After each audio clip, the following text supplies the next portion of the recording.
الحمد لله الذي جمل العربية وزينها وأكرمها إكراما لا إكرام بعده، حيث أنزل كتابه الخالد الذي لا يتطرق إليه الريب ولا الشك ما دامت السماوات والأرض، حتى الشك يستحيي ويموت حتف أنفه حينما يرفع رأسه تجاه القرآن الكريم، ويموت حيا وميتا قبل موته بعدما يشاهد الحقائق القرآنية التي اهتم بها القرآن الكريم، بحيث خلده وأدامه بأدامة المعاني السامية التي أودعها الله سبحانه وتعالى في ضجات صفحات القرآن المباركة النيجرة المشرقة. إخواني الطلبة والمساهمين المتحمسين المتفوقين المتميزين بالإبداعية والإنتاجية وبحسن الكلام وبأسلوب بديع وترتيب دقيق عميق. هذا البرنامج كان ممتازا فريدا مثاليا تاريخيا بأشكال مختلفة. الشكل الأول حينما لاح المقرئ وافتتح البرنامج المبارك بآيات القرآن الكريمة المباركة بصوت رقيق صاحب لامس القلب، وبصوت رنان مشجع مبارك، كأن في صوته كان مغناطيسا يجذب قلوبنا وأفئدتنا وأهواءنا ومتابعنا، وكان يغسل قلوبنا، وما كان تعلقت بالقلوب من أدران الدنيا.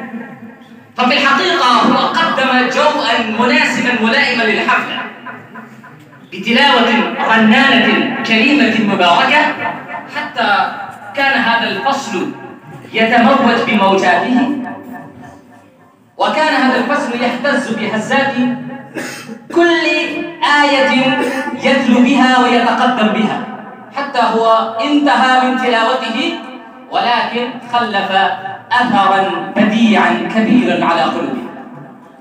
والأمر الثاني، الأنشودة كانت أنشودة فريدة معنى ورقة وحبا وإكراما وإجلالا لنبينا صلى الله عليه وسلم، ولكن زاد حبنا، زاد حبنا ودنا، زاد شوقنا وشرفنا، زاد شوقنا إلى حب النبي صلى الله عليه وسلم حينما هو كان يتغنى كما يتغنى البلبل، كما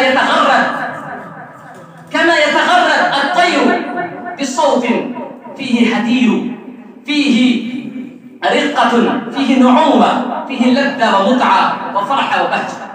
في الحقيقة تمتعنا كثيرا. والأمر الثالث، كانت سلسلة ذهبية للخطب، ولم تكن خطب، لأن الخطب لا تكون خطبة أبدا، لأن الخطيب لا يكون هناك خطيبا إلا أنه يكون ممثلا حقيقيا للإسلام، لأن النبي صلى الله عليه وسلم روي عن شخصيته المباركة في أحاديث مختلفة. قام فينا رسول الله صلى الله عليه وسلم خطيبا، رواه أئمة الأحاديث وتحدثوا عن أهمية الخطابة والخطبة وإلقاء الكلمة والأدب. فرسول صلى الله عليه وسلم كانت جهته المباركة بكونه وباعتباره خطيبا مسقعا مقنعا جريئا متفوها بكلام بشكل بشكل يلامس شغاف القلوب ويهز أفئدة الناس ويزيل الشكوك والشبه عن وحدة الإسلام وكلمة الإسلام ورسالة الإسلام ومعاني القرآن. فرسول صلى الله عليه وسلم كان أفضل خطيب مثالي للإسلام والمسلمين. فالرجل الذي هو يتدرب على هذا الفن المبارك لا يعتبر مستهانا بأي شكل، لأنه حينما يقوم خطيبا كأنه يستن بسنة النبي صلى الله عليه وسلم، ولا يقوم هناك فقط كخطيب، بل هو يقوم هناك كأنه ترجمان للإسلام وترجمان معاني القرآن وترجمان معاني السنة، كأنه سفير الإسلام، وهو يقوم بالسفارة الإسلامية العالمية التي لا تنتهي ولا تفنى بل تدوم ولا تزال تبقى ما دامت آيات القرآن الكريمة تبقى. والأمر الثالث، أنا أنهي كلامي، أنا لا أطيل الكلام لأنكم تعبتم وانزعجتم وتضرمتم بعد الاستماع هذا البرنامج الطويل. وهناك أقدم التهنئة إلى الخطباء أولا، وأكثر منهم أنا أقدم التهنئة إلى المستمعين. إن هؤلاء المستمعين الذين حضروا بكل حماسة وشوق ورغبة في هذا البرنامج، النجاح الأبرز الذي أحرزناه في هذه الليلة المباركة يرجع إلى صبر هؤلاء المستمعين. هم استمعوا إلى هذا البرنامج بكل شوق وجد وصبر وثبات. إخواني، الخطابة ربما تمثل كبستان يفوح مسكا وعنبرا، وهذه الخطابة تتبدل إلى رعد وبرق حينما جرى الخطيب المستمعين الذين يرتعدون بخوف الأعداء وخشية عدتهم وعتادهم وأسلحتهم وبنادقهم ومدافعهم وقضائفهم. ففي ذلك الوقت الخطيب يكون رعدا يرعد يبرق حتى البرق ينقل من قلبه ويذهب إلى قلوب المستمعين، حتى المستمعون يقومون بكل قوة بكل حماسة بكل جرأة. الخطبة تتمثل ربما كقطرات الندى تتساقط من السماء وتنزل على الأعشاب، ثم ترسل الشمس أشعتها الذهبية النيجرة على قطرات الندى حتى تتلألأ ويتمتع يستمتع كل من يزور بها. والخطيب ربما يتحول إلى نار وفحم، الخطيب ربما يتحول إلى غيث وإلى مطر. فيا أيها الإخوة، أنتم سمعتم الخطيب يتحول دوره وشكله حسب مستويات الناس. فحينما رأينا الشجعان هم كانوا حاملين متدفقين جرأة وحماسة، فنحتاج إلى كلمات تتحول قطرات الندى.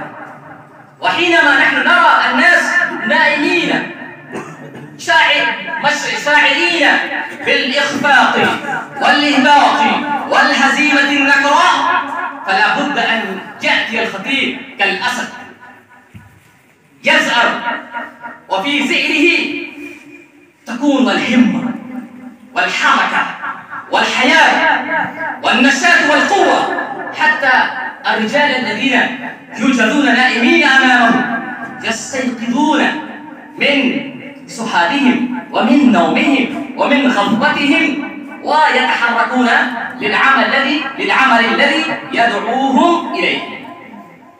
فحينما نحن رأينا الخطيب يتبدل شكله وصورته، وهو يمثل ربما أسدا، ربما مطرا، ربما بستانا، وربما رعدا وبرقا، فلا بد أن يجمع جميع الثروة التي يحتاج في كتابه. الأسلوب البديع، التقديم الباهر، الكلمات، يعني إنه لا بد أن يكون ثروة كبيرة، رصيد عظيم لا ينفذ حينما يخطب. الأبيات الجميلة والأمثال والحكم، وهكذا النصوص العربية من القرآن والسنة، من الأحاديث النبوية، من التاريخ، من الفلسفة، من الشعر، من الديوان.